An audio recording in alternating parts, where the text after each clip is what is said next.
Hello friend, সবাইকে নমস্কার। আমি পূজা চলে আসলাম আরেকটি নতুন ব্লগ নিয়ে। আমি বলেছিলাম যে হ্যাপি নিউ ইয়ারে আমার হাজব্যান্ড আমাকে কি গিফট করেছে বা আমরা কোথায় গিয়েছি বা কি করেছি সেটার একটা ভিডিও আমি আপনাদেরকে দিব। এর আগের ভিডিওতে আমি দিয়েছিলাম যে আমরা একটা কেক এনেছে ও, তারপর আমরা অনেক মজা করেছি, কেক কেটেছি আমার টুনটুনি পাখিকে নিয়ে। তো হ্যাপি নিউ ইয়ার দিন আমরা কি করেছি সেটার পুরো ভিডিওটার অর্ধেক আমি এখন দিচ্ছি, বাকি অর্ধেক আমি কোথায় গিয়েছি বা কীরকম মজা করেছি সেটা আমি আরেকটি ভিডিওতে দেব। কেননা তাহলে এই ভিডিওটা অনেক বেশি লম্বা হয়ে যাবে। আমার হাজব্যান্ড আমাকে একটা থ্রি পিস গিফট করেছে। এই যে পেস্ট কালারের যেই থ্রি পিসটা দেখতে পাচ্ছেন সেটাই ও আমাকে দিয়েছিল। এটা যেহেতু রেডিমেড ড্রেস, এটা পরেই সেদিন বিকেলবেলা বের হয়েছি। আর এই যে ফুলের তোড়াটা দেখতে পাচ্ছেন সে ফুলের তোড়াটাও দিয়েছে। এটা লাল এবং সাদা গোলাপের কম্বিনেশনে তোড়াটা, সাথে লিপস্টিকটাও এনেছিল। লিপস্টিকটা ওপেন করছি যেন কালারটা দেখতে পান। এই যে দেখুন কি নাইস একটা কালার, বিউটিফুল। আর আমি ওই রকম গর্জিয়াস সাজ আমার পছন্দ না, যে একদম ভারী সাজ দেব, এটা আমার পছন্দ না। খুব হালকা সাজে যদি এরকম একটা ডার্কিশ কালার ইউজ করা যায় তাহলে আমার ভালো লাগে, সিম্পলের মধ্যে খুবই ভালো লাগে। আর এখানে দুপুরবেলা আমরা আজকে রান্না করছি হাঁসের মাংস।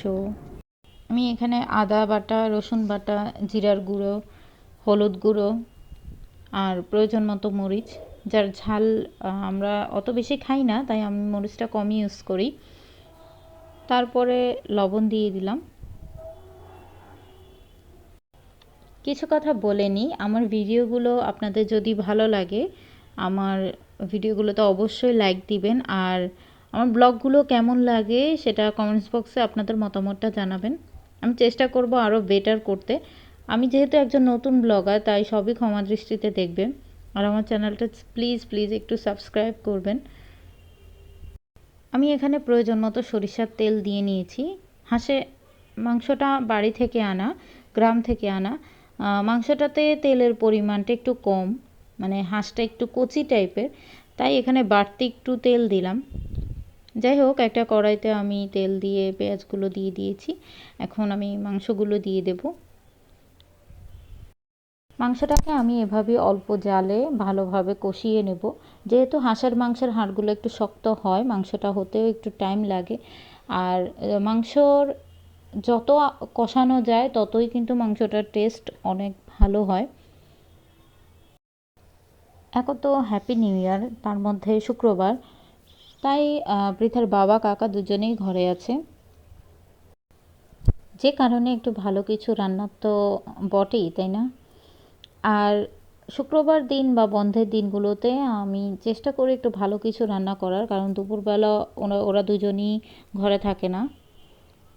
এখানে আমি আজকে সবজি খিচুড়ি রান্না করছি, হাঁসের মাংস আর তার সাথে সবজি খিচুড়ি, আর আমের আচারও আছে। তো দুপুরে খাওয়া দাওয়ার পর বিকেল চলে আসলো, আর বিকেল মানেই যেহেতু হ্যাপি নিউ ইয়ার, তার মধ্যে শুক্রবার, ঘোরাঘুরি তো বটেই।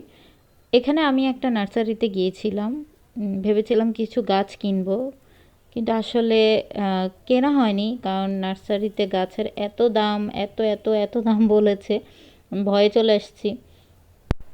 তো অ্যাকচুয়ালি কোনো গাছই কিনি নেই। যাই হোক, আপনাদের পুরো নার্সারিটাই একটু ঘুরে দেখাই, ভাবলাম এটাও আপনাদের সাথে শেয়ার করি। ভিডিওটা আর বড় করলাম না, নেক্সট টাইম আবার দেখাবো কোথায় গিয়েছিলাম। সবাই ভালো থাকবেন, সুস্থ থাকবেন।